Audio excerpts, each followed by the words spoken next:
There's no weird, sweet dreams troupe, nor is there evidence strewn all over the place. We finally caught up with her. But what's that thing? A Bella Boggian trash can? In Penacony? Hey, dear Memo Keeper and Mr. Coldfeet. You made it. I didn't expect you to skip the final puzzle. That's on me. All right. Miss Sparkle cares not for the faults of ants like me. Come then, this is the final question. Listen up. What creature has 4 legs in the morning, 2 legs in the afternoon, and 3 legs at night? No murder case this time around? Sometimes it's nice to take things easy. Come on, dear, give me your answer then.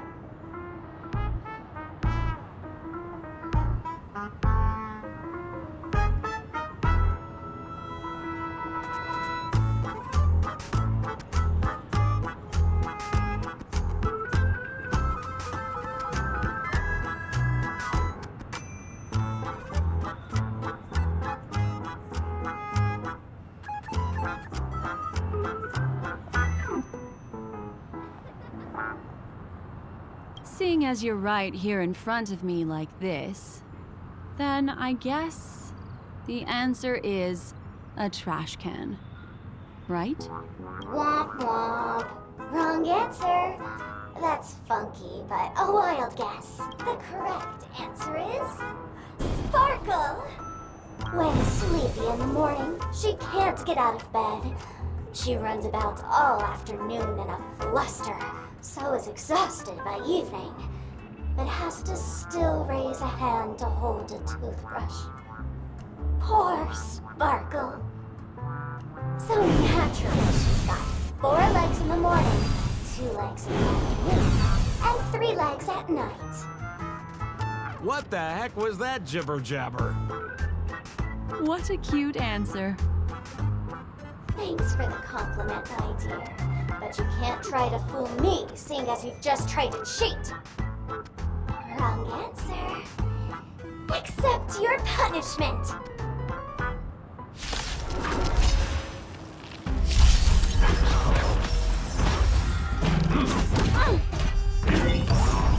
Ill tidings manifest.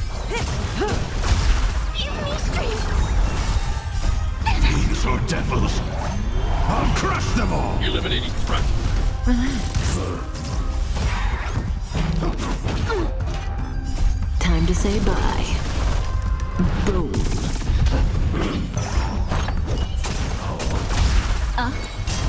Stand still.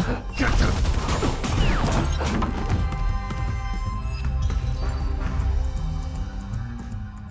Huh? Holy smokes! What's up with this guy? He just came out swinging from nowhere!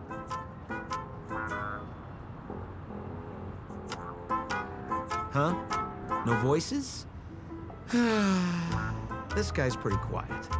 Miss, let's hurry up. Flip open the lid and find the girl. Wait. Don't move. Something's off.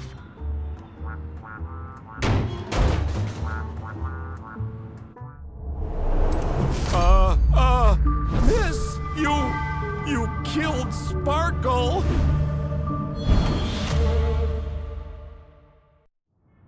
How is this possible? How can people die inside Penacony's dreamscape? In the Garden of Recollection. What did you do?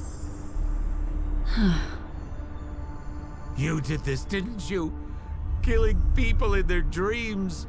Only the Remembrance has the powers to do that.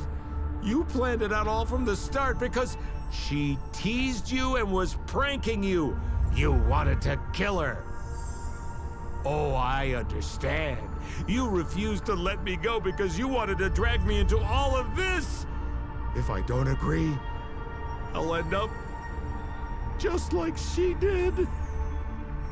There is no death inside Penacony's dreamscape.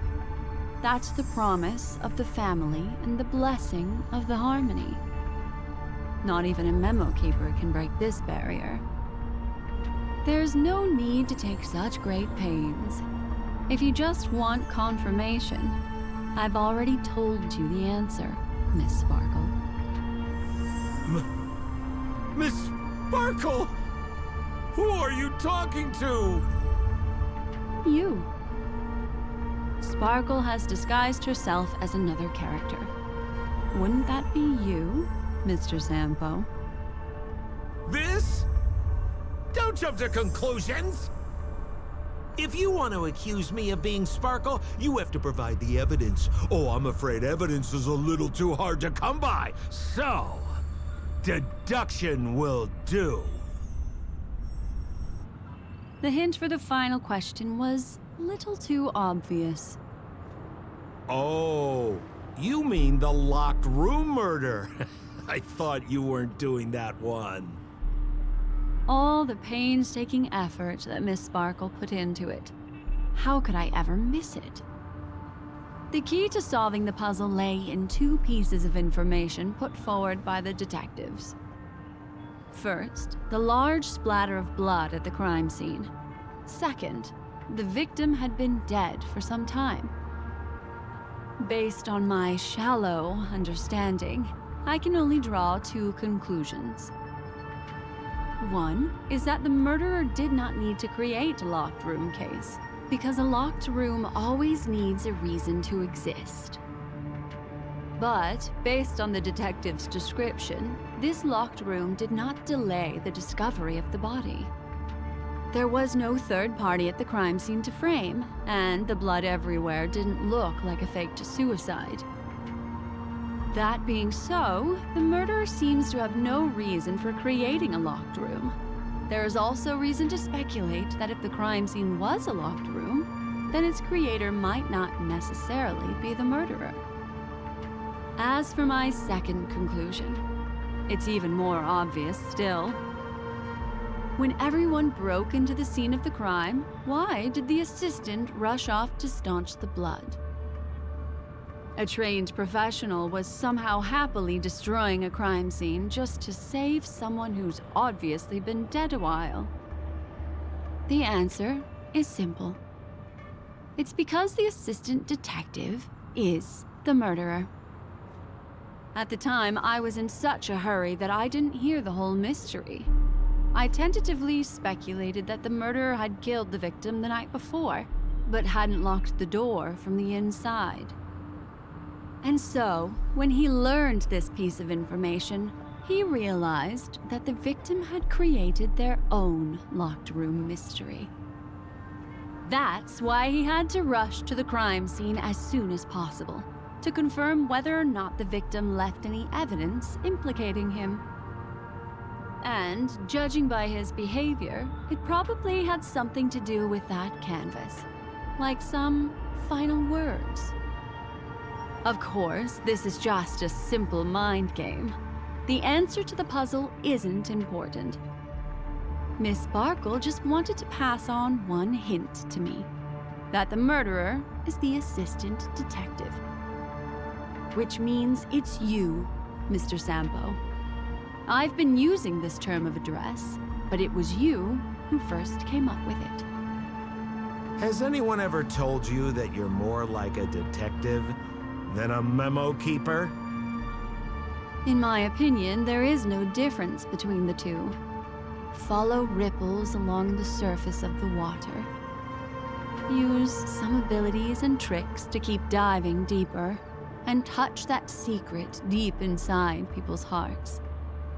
Salvage it, and protect them carefully. The truth does not lie. Neither do memories. Exquisite reasoning, and very close to the truth. Another answer? The great artiste Sparkle locked herself away in her bedroom, using red paint to create the semblance of spattered blood everywhere. And that assistant detective who was first on the scene, who confirmed her death, was not the murderer, but rather an accomplice who assisted her in faking her own death. What a pity. Such a pity. My dear, you were so close to the right answer. Unfortunately, the right answer is... Miss Sparkle's body. Sparkle was disguised as Sparkle's body.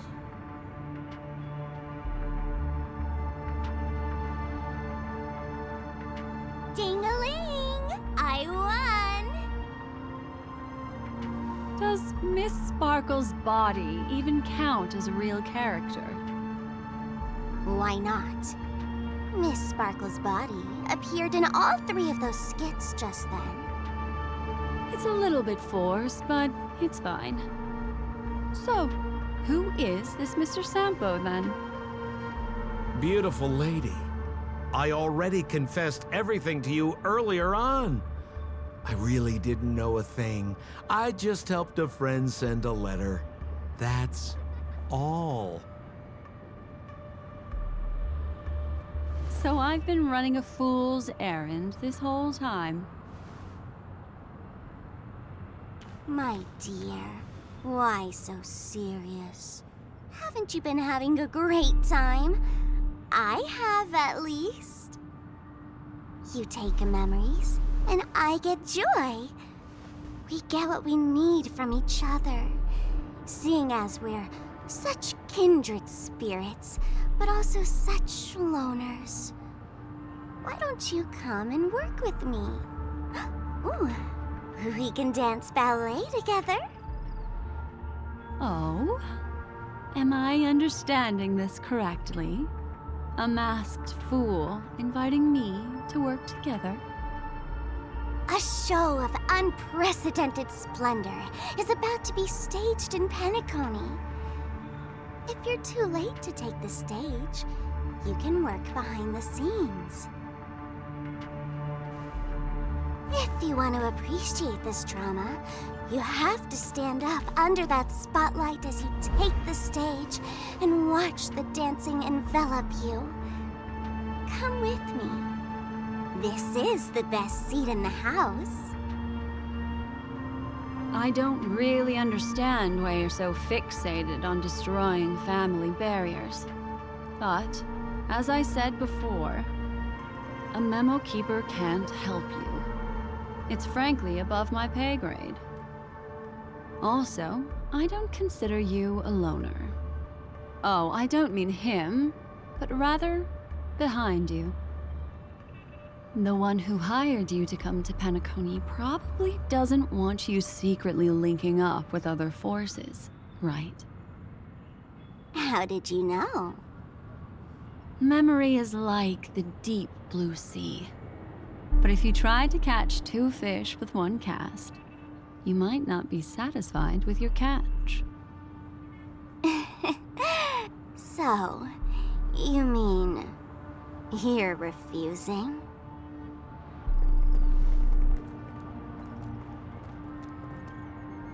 Memo Keeper, did you think you could just leave? Why not? My dear, I don't want to scare you. You'll know the answer sooner or later. We're just getting to know each other a little today. If you ever change your mind, come find me at the tavern. That is, if you can find me. Let's go, Sampo? Sampo. Who is Sampo? This is Bellabug, right?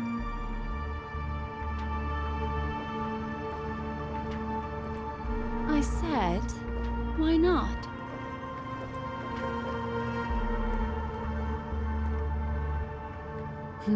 Don't worry.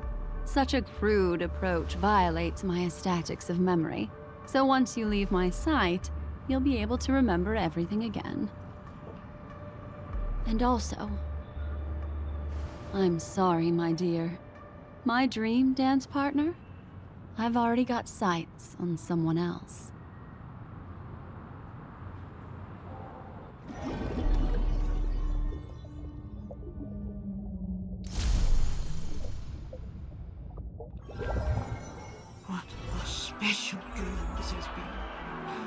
Did you notice its nested structure?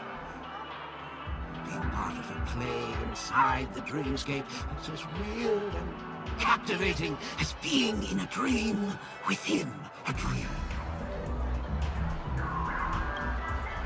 That's the end of Miss Black Swan's dream bubble. Are you satisfied with your experience?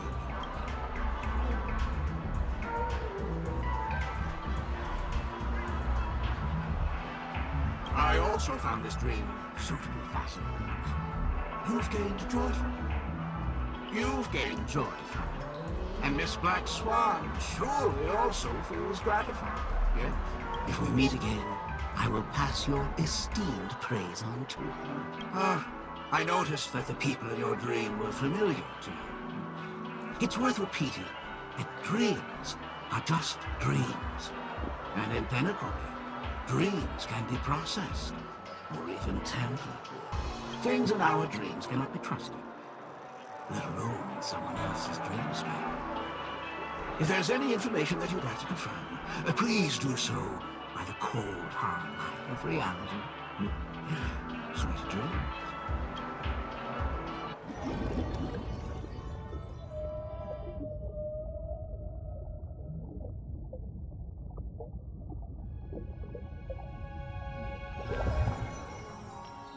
Really? I wouldn't do anything to her. Don't worry about that, Memo Keeper. Let's talk about my thing. I've helped you out with everything you've asked, as agreed. Shouldn't you give my mask back to me now? Since when did the masked fools suddenly start respecting agreements? Just kidding. I loved seeing that look on your face. Take this key to the tavern cellar, third barrel on the left. You never saw me. But Sampo, after all this time, what made you suddenly want to take back your mask? This doesn't seem like the Sampo I know. Let me guess. A catastrophe is coming to Urello 6. Am I right? Well, no comment about that. But I love that line you said. If you're too late to take the stage, you can work behind the scenes. That really makes sense. Sometimes even an old-timer like me feels like taking the stage and making a fool out of myself. If you're all out of options, please get in touch with me. I'm the kind of person who values friendship highly. Forget it. You'll be doing me a favor if you stay away from Bellabog. After all, the elation that Miss Sparkle seeks isn't something old Sempo can stand by. Go tell Giovanni I said hi. Fine, I'm just spitballing here. Don't take it so seriously. Why so serious?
you